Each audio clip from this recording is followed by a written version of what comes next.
Question 2. Remember, before watching the video, please redo the question. If you get it right, add it to your worksheet and move on. If you get it wrong again, please watch the video. First thing you need to do is go to figure 2. I've copied it down here, but it's best to look at your graph because that'll have the actual numbers. So you need to make sure that you understand what is going on with the chart before we can try and answer the question. All it's saying is that as time goes on, the size of the bubble changes. There's initially a very sharp increase, followed by a sharp descent.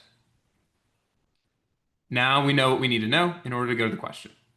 So the first thing we need to find, where it says time to expand, we need to see how long did it take to go from this initial point to the very top. So we find the very top, we trace our pencil down, and we see that this corresponds to about 18 microseconds. So we can go ahead and eliminate H and J because they claim it takes 22 microseconds, which is obviously not the case. So H and J are wrong. One quick note, with numbers on the science, you don't have to be super exact.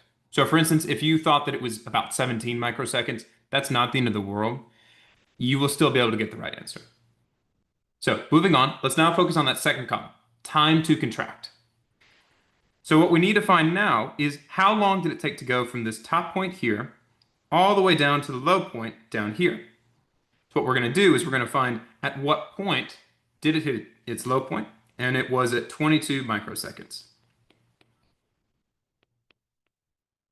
Our final step is we want to subtract 22 minus 18, and we find that the difference is 4 microseconds,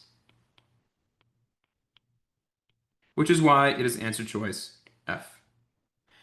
Remember to add this question to your worksheet and write what you learned.